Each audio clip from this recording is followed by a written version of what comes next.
Subscribe करें मालिक की बिटिया चैनल को और बेल आइकन प्रेस करें ताकि हमारी वीडियो आपको मिल सके। क्या नाम है बहन जी आपका? मेरा नाम प्रज्ञा बाथम है and I have done MSc in yoga. कहाँ से आए आप? मैं बैतूल एमपी से आई हूँ। क्या काम करते हैं? मैं योगा ट्रेनर हूँ। तो संत रामपाल जी महाराज से नाम उपदेश लेने के बाद आपको क्या लाभ मिला? लाभ की तो कोई लिस्ट ही नहीं है, मैं बता ही नहीं सकती कि मेरे साथ मेरी लाइफ में रोज़ ऐसे कुछ ना कुछ मिरेकल्स हो ही जाते हैं। बट जो सबसे बड़ी चीज़ मेरी लाइफ में हुई है, मेरा एक्सीडेंट हुआ था जब मैं 2-3 साल पहले। तो मेरा एक्सीडेंट ऐसा हुआ था कि मेरे स्कल में इंजरी हो गई थी, मेरा हेड फ्रैक्चर हुआ था। तो डॉक्टर ने बोला था ऑपरेशन होगा और उसका कुछ नहीं कर सकते, कि कुछ भी हो सकता है, मतलब 50-50 चांसेस थे कि कुछ भी हो सकता है। मैं आश्रम आई हुई थी, मैंने नाम ले लिया था, गुरुजी से दीक्षा ले ली थी, आश्रम आई हुई थी। और मेरे साथ ऐसा होता था कि मैं कहीं भी खड़े खड़े मुझे चक्कर आ जाते थे, मैं ज़्यादा धूप नहीं सहन कर पाती थी। सर में कुछ भी ठंडा, जैसे ठंड के मौसम में मैं सर बाल वगैरह धो के फिर मुझे चक्कर आते थे, खड़े खड़े गिर जाती थी। मार्केट वगैरह जाती हूँ, रास्ते में गिर जाती थी। संत रामपाल जी महाराज की शरण में आई थी मैं। तो आश्रम में जब मैं दर्शन करने गई तो परमात्मा ने, संत रामपाल जी महाराज ने मेरे सर पे ऐसे हाथ रखा। उस टाइम मैंने उनको कुछ भी नहीं बताया था, मेरी कहाँ चोट लगी, कैसे क्या करके। तो उन्होंने मेरे सर पे ऐसे हाथ रखा, सर नीचे करा और जैसे पेंच जैसा कस देते हैं ना, ऐसे करके मेरी खोपड़ी पे यहाँ पे पीछे से करके ऐसे करके कस दिया। उसके बाद से आज का दिन है, ना मुझे कोई चक्कर आया है, ना मैं कोई ऑपरेशन कराने की ज़रूरत हुई, ना मुझे किसी तरह का कोई भी हेडेक हुआ है। क्योंकि उसके बाद से मुझे ऐसा कुछ लगा ही नहीं कि मेरे सर में कभी चोट लगी थी या किसी टाइप से कुछ भी हुआ था।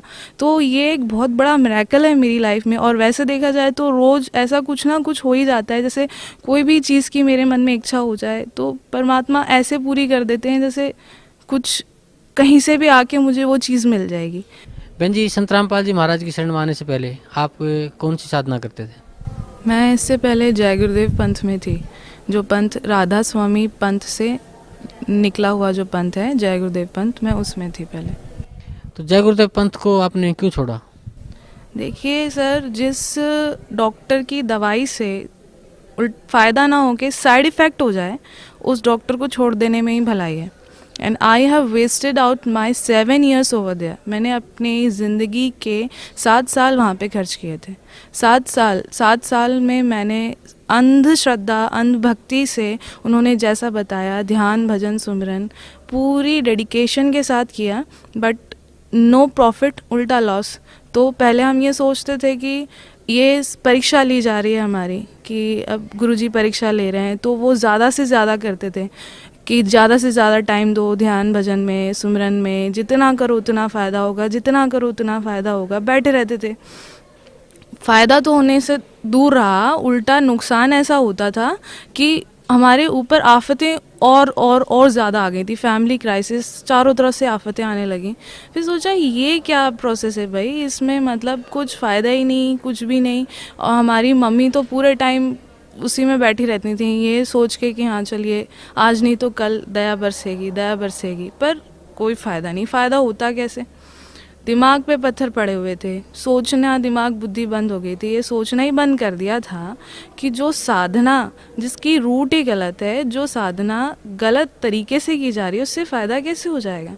जब शिव दयाल जी महाराज खुद भूत की योनि मिली उनको, खुद बुक्की में आके प्रवेश करके वो भूत की योनि में इतने दिन रहे, तो वो सतलोक चले कहाँ से गए। जो साधना शास्त्रानुकूल गीता के अनुसार नहीं की गई और सारे ग्रंथों के अनुसार नहीं की गई, वो साधना सही तो हो ही नहीं सकती। और सही साधना नहीं है, मनोनुकूल है, अपने मन के मुताबिक की गई है, कुछ भी करा है, तो वो साधना कैसे प्रॉफिट दे सकती है। आप खुद सोचिए, आप खुद बताइए, कैसे कुछ किसी को कैसे फ़ायदा हो सकता है। पहले सोचा ही नहीं, किए जा रहे थे। जब नुकसान हुआ, जब सब कुछ हो गया, सब कुछ मतलब अपना वो करा, I wasted my energy, I wasted my faith, I wasted my 7 years over there. पर कोई फ़ायदा नहीं, उससे फ़ायदा होना ही नहीं था एक्चुअली। जो जय गुरुदेव पंथ है वो राधा स्वामी पंथ से निकला हुआ है। जो शिव दयाल जी महाराज थे, उन्होंने 5 नाम का सुमिरन बताया हुआ है। अब शिव दयाल जी महाराज ने 5 नाम का सुमिरन बताया है और सारा राधा स्वामी मत, सारा जय गुरुदेव मत इन्हीं 5 नामों का सुमिरन करके ये सोचते हैं कि इन्हें मोक्ष मिल जाएगा। पर आप एक बात बताइए, संत मत प्रकाश में खुद ये लिखा है, कबीर साहब की वाणी है, सोए गुरु पूरा कहावे, जो 2 अक्षर का भेद बतावे, एक छुड़ावे एक लगावे, तो प्राणी निज घर को जावे। जब खुद कबीर साहब ने कहा है, उन्होंने ये बात को माना है कि 2 अक्षर का भेद यानी सतनाम जो गुरु बताएगा वही पूरा खाएगा, तो 2 अक्षर का भेद उन्होंने कहाँ बताया? इन्होंने तो 5 नाम का सुमरन दे रखा है, उसे रटते रहो, उससे कोई फ़ायदा होने से रहा होगा कैसे? जब वो गलत है, जब वो गलत साधना है तो उससे कोई फ़ायदा तो होने से रहा। जब इस 5 नाम का सुमिरन करने से कुछ शिवदयाल जी नहीं तर पाए, शिवदयाल जी को भूत की योनि प्राप्त हुई, तो आप बताइए इनकी जो शाखाएं निकली हुई हैं, जो जय गुरुदेव पंथ चला है, डेरा सच्चा सौदा चला है, ये सब कैसे तर पाएंगे? आप खुद सोचिए, ये सब तरने का सवाल ही पैदा नहीं होता है। जय गुरुदेव जी खुद 5 नाम का सुमिरन करते थे और उन्होंने अपनी सारी संगत को 5 नाम का सुमिरन करने का आदेश दिया है। सारी संगत पूरे भक्ति भाव से 5 नाम का सुमिरन करती है, पर इसका कोई फ़ायदा तो हुआ नहीं। जय गुरुदेव जी ने कहा था सतयुग आएगा, सतयुग नहीं आया, घोर कलयुग आ गया। उल्टा उनकी इतना ज़्यादा प्रॉब्लम के साथ, इतनी पीड़ा के साथ उनकी खुद मृत्यु हुई, और उनकी मृत्यु के बाद गद्दी के लिए इतना ज़्यादा घोर घमासान आज जो जय गुरुदेव पंथ में चल रहा है, उसे हम खुद देख सकते हैं। हमें तो ये लगता है कि अगर हम उस पंथ में रह जाते, वो तो परमात्मा की दया हो गई जो खींच लाए, अगर उस पंथ में रह जाते तो हमारा क्या होता? हमारे तो अभी भी रोंगटे खड़े हो जाते हैं ये सोच के परमात्मा कि आपने वहाँ से निकाल लिया, अन्यथा हमारा क्या होता उस पंथ में अगर हम रह जाते?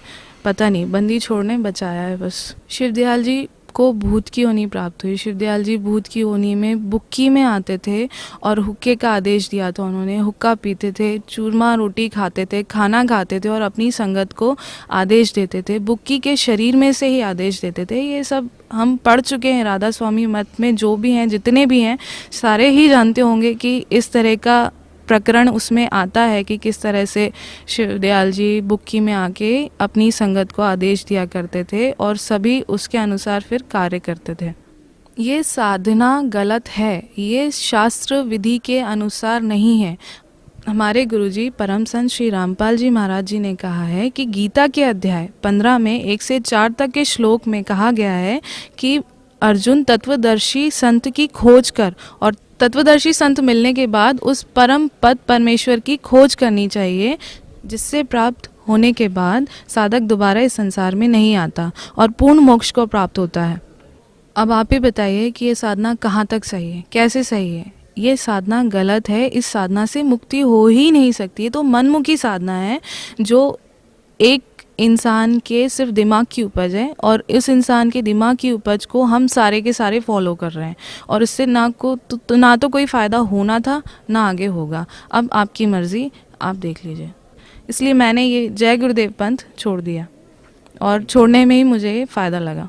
मैंने नाम लिया था 31 मई 2009 को, और उस दिन के बाद फ्रॉम दैट वेरी डे मुझे रियलाइज़ हुआ कि परम संत क्या होते हैं, परमात्मा क्या होते हैं, सच्चे सद्गुरु क्या होते हैं। फ्रॉम दैट वेरी डे मुझे हर क्षण, हर पल, मैंने अपने जीवन के हर एक सेकंड में ये चीज़ फील करी है कि परमात्मा क्या होते हैं, कैसे सद्गुरु, कैसे पल पल पे हमारी रक्षा करते हैं, कैसे बचा लेते हैं। ये सारी चीज़ें जो थ्योरेटिकली आज तक सिर्फ किताबों में पढ़ी थी, मैंने सिर्फ धार्मिक ग्रंथों में पढ़ी थी कि ऐसा होता है, वैसा होता है, सारी चीज़ें बकवास लगने लग गई थी कि ये सब सिर्फ किताबी बातें हैं, सच कुछ नहीं है। और यहाँ पे आके सारे जो धार्मिक ग्रंथों की जो थ्योरी थी, जो मैंने पढ़ रखी थी, उसको प्रैक्टिकली मेरे गुरुजी ने, संत श्री रामपाल जी महाराज ने प्रूव करके दिखा दिया कि परमात्मा कैसा होता है, सच्चा संत कैसा होता है, परमेश्वर कैसा होता है। और सच्चे सद्गुरु जब इस धरती पे आते हैं, अवतार लेते हैं, अवतार होते हैं, और अवतरित होके कैसे बच्चों के, अपने बच्चों का कल्याण करते हैं। मैंने अपनी